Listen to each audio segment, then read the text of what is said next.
Section 3.3, the addition rule. We were talking about independent and dependent events before in section 3.2. I want to talk about mutually exclusive events now. And what this means is two events that cannot occur at the same time and have no outcomes in common. For example, rolling an even number on a die at the same time and rolling an odd number die at the same time. You can't get both. You can only get an even or an odd. Got some little Venn diagrams here. You can only get a 1, a 3, or a 5, it's odd, or a 2, a 4, or 6. They're mutually exclusive. You cannot get both. You either get one or the other. Our mutually exclusive events are an odd number or an even number in terms of rolling a specific number on a die. Now, here's something that's not mutually exclusive, and I like using Venn diagrams here because it's an easier visualization of what we're discussing. Suppose here at Berry College, we have male students, and they make up a sizable population of our undergraduates. We also have students who are nursing students. Now, there's some crossover here, and that's why it's crossing, because I can have a male student and a nursing student, and some male students who are nursing students. Understand, these are not mutually exclusive because you can be a male student and you can be a nursing student. Not like rolling a die, we get an odd or an even and have one or the other. These two have some crossover, so it's not mutually exclusive.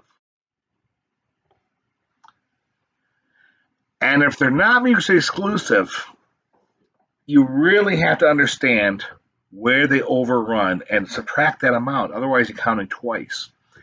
The definition for this is the P, which is probability of event A or event B, is the probability of event A plus the probability of event B minus the probability A and B. And what that A and B means, it occurring at the same time. Now, let's look at this here. What's the probability of rolling a 3 on a die or rolling an odd number?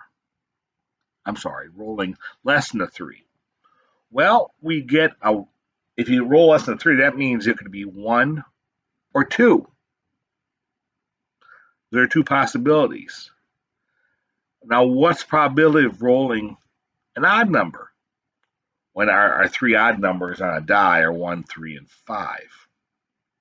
So we've got 1 out of 6 plus 1 out of 6 for rolling less than a 3, which is 2/6. Rolling an odd is 1 out of 6, 1 out of 6, and 1 out of 6, because each one, a 1, a 3, and a 5 is each 1 out of 6, or 3 out of 6. Now, what's the probability of rolling less than a 3 and an odd number? Well, you see we have this crossover here. Less than a 3 would be 1 or 2, but if it's also odd, the only one to be is 1. So there's some overlap here. And the possibility of rolling a 1 is 1 out of 6. So when I do this, I can't add the 2 out of 6 for rolling less than a 3, and then add up the probability of rolling an odd, and there's 3 out of 6. That's 5 out of 6. The problem is only 4 numbers here. So the probability A is 2 out of 6, probability of B 3 out of 6. I add those up together, but then I subtract the probability A and B. In this case, probability of A and B is 1. A being less than a 3, and B being an odd number, and both those fit 1. So it'd be 1/6 plus 1/6, that's 2/6 for the less than 3. 1/6 plus 1/6 is 1/6 for the odd number, which is 3 out of 6. So I add those up.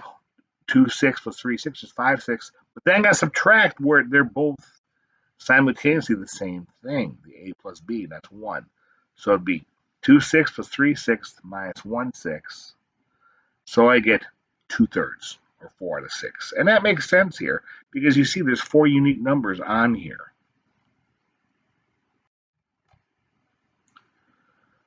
Now, another example, probability A or B, if they're mutually exclusive events. Probability A or B is the same as probability A plus the probability of B. What's the probability of pulling a 4 or an ace out of a deck of cards. And I said there's 4 of each in a full deck. There's there are 4 fours, 4 out of 52. There's 4 aces. So if I have all 52 cards out, the probability of pulling out a 4 or an ace, 4 out of 52 plus 4 out of 52, which is 8 out of 52. I can simplify that down to 2 out of 13, or 15.4%. Again, these are mutually exclusive events. One does not affect the other.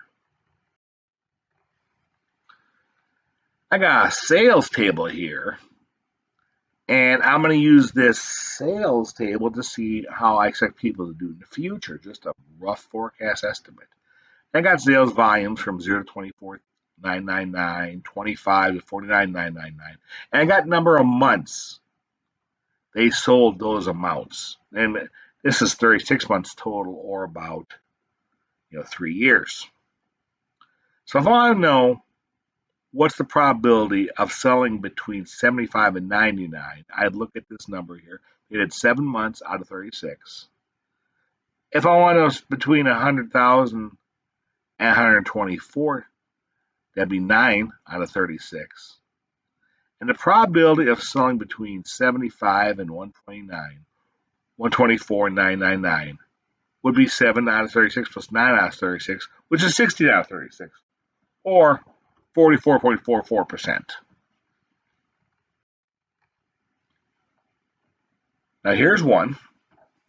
We talked about blood types last week, and I do a poll here to see what. There's 409 people total. We're looking at a table here, looking at blood types and whether it's Rh positive or Rh negative. 409 people total. What's the probability of being type O? Whether positive or negative is 184 out of 409. What's the probability of being type A? Well, that would be 164 out of 409. And if I ask the question, what's the probability of type O or A? It'd be 184 out of 409 plus 164 out of 409, which is 348 out of 409, or 85.1%. And these are mutually exclusive.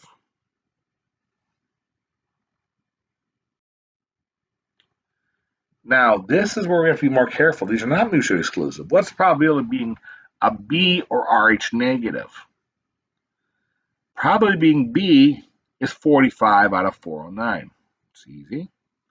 Probability being Rh negative, go across here horizontally, negative is 65 out of 409. Now, if it's being B or Rh negative, I recognize here I can be B and Rh negative. So I just can't add up all the type Bs and all the Rh negatives and get the correct answer, because there are some individuals who are type B and Rh negative. And I can see here going down the table along Bs, 37 are Rh positive for the B, 8 are Rh negative. So while I have 45 out of 49 are Bs and my negatives are 65 out of 409, I subtract where they're B and positive. I'm sorry, negative. Otherwise, I'm double counting. So 45 out of 409 plus 65 out of 409 minus 8 out of 409. My true count is 102 out of 409, or 24.93%.